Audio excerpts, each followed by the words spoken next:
दोस्तों, इस अस्त व्यस्त दुनिया से अलग होकर जब भी कोई इंसान अपने साथ अकेले में समय बिताता है, तभी उसके दिमाग में नाना प्रकार की चिंताएं जन्म लेने लगती हैं। मनुष्य की प्रवृत्ति ही ऐसी है कि वह ज्यादातर समय नकारात्मक ही सोचता है।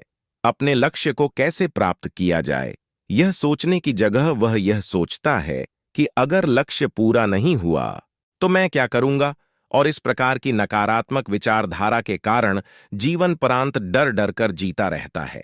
दोस्तों, वीडियो में आगे जाने से पहले यदि आप भी भगवान बुद्ध को दिल से मानते हैं और उनके सच्चे भक्त हैं, तो कहानी को पूरा सुनें और बुद्धा मोटिवेशनल स्टोरी चैनल को सब्सक्राइब करके बेल नोटिफिकेशन को ऑन ऑल पर सेलेक्ट कर लें और कमेंट बॉक्स में नमो बुद्धाय अवश्य लिखें।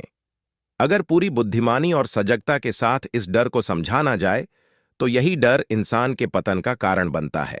ऐसा मनुष्य जो खुद पर संशय करता है, खुद पर संदेह करता है, भला वह कैसे सफल हो सकता है? लेकिन बुद्धिमानी से अगर इस डर का उपयोग किया जाए, तो यही डर उसकी सबसे मजबूत ताकत बन सकता है। काश केवल एक बार उसने खुद पर विश्वास किया होता तो उसे मालूम होता कि उसके डर में ही उसकी ताकत का रहस्य छुपा हुआ है। यह कहकर सन्यासी चुप हो गया और चुपचाप अपने कदमों पर ध्यान लगाते हुए जंगली घास पर से आगे जाने लगा। संध्या का समय था।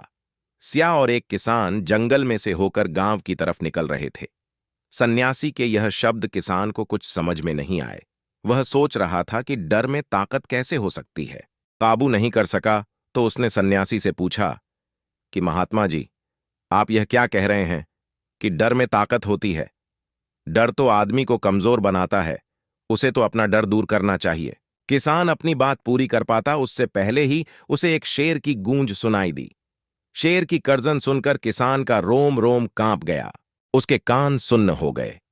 जंगल से आती एक एक आहट उसे साफ सुनाई दे रही थी। उसके कदम वहीं पर जम गए थे। वह हिल भी नहीं पा रहा था। उसे पता था कि छोटी सी हरकत उसकी जान जोखिम में डाल सकती है। उसका दिल तो तेजी के साथ चल रहा था, लेकिन फिर भी वह अपनी सांसों पर काबू पाने का प्रयास कर रहा था। कुछ देर बाद जब खतरा टल गया, तब सन्यासी ने कहा कि अभी जब तुम डरे हुए थे तो तुम्हारे शरीर का रोम रोम जाग गया था।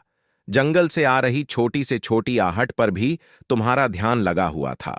तो इस प्रकार अपने मन के डर के कारण तुम होश में आ पाए, तुम पूरा ध्यान लगा पाए। इससे पहले जब तक तुम्हें शेर की गूंज सुनाई नहीं दी थी, तब तक तुम अपने विचारों में खोए हुए थे। लेकिन जैसे ही तुम्हें शेर की गूंज सुनाई दी, वैसे ही तुम्हारे सारे विचार गायब होकर हम वर्तमान में उपस्थित हो गए थे। यदि तुम्हें अभी शेर से बचकर भागना होता या फिर उससे छिपना होता, तो तुम्हें अपने शरीर की वह क्षमता देखने को मिलती जो आज तक जीवन में तुमने खुद भी महसूस नहीं की होगी। जब कोई कुत्ता तुम्हारे पीछे काटने के लिए दौड़ता है, तो उस समय तुम्हारी जो रफ्तार होती है वह तुम्हारी आम जिंदगी से कहीं ज्यादा होती है। साधारण जीवन में तुम इतने तेज नहीं भाग पाओगे जितना कि एक कुत्ते के सामने भाग पाओगे। यह ताकत या कहे कि हमारे शरीर की क्षमता अब भी देखने को मिलती है।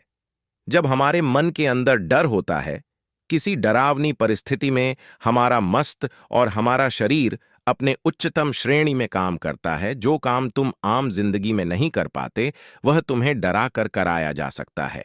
जहां पर भी तुम्हें डर का एहसास होता है, वहीं पर तुम्हारी इंद्रियां पूर्ण रूप से सक्रिय हो जाती हैं। तुम्हारे कानों की सुनने की क्षमता तेज हो जाती है, दृष्टि एकटक हो जाती है, पूरी सजग हो जाती है, सक्रियता तीव्र हो जाती है, और जैसे जैसे वह डर खत्म होता है, वैसे वैसे तुम सुप्त अवस्था में चले जाते हो। तुम सो जाते हो और तुम्हारे इंद्रियां फिर से आराम की स्थिति में चली जाती हैं। सन्यासी ने किसान से कहना जारी रखा कि परीक्षा से एक दिन पहले जो याद करने की तुम्हारी गति होती है, जिस प्रकार सुख और दुख, प्रकाश और अंधेरा एक ही सिक्के के दो पहलू होते हैं, उसी प्रकार डर और ताकत भी एक ही सिक्के के दो पहलू होते हैं। जिस प्रकार रोशनी के बिना अंधेरा पूर्ण नहीं होता, सुख के बिना दुख पूर्ण नहीं होता, उसी प्रकार डर के बिना ताकत का भी कोई महत्व नहीं है। किसान सन्यासी के ज्ञान से बहुत प्रभावित हुआ, उनके चरणों में नतमस्तक हो गया। दोस्तों, मैं उम्मीद करता हूं कि आपको ये कहानी दिल से अच्छी लगी होगी। इस वीडियो को लाइक और सब्सक्राइब जरूर करना। नमो बुद्धाय।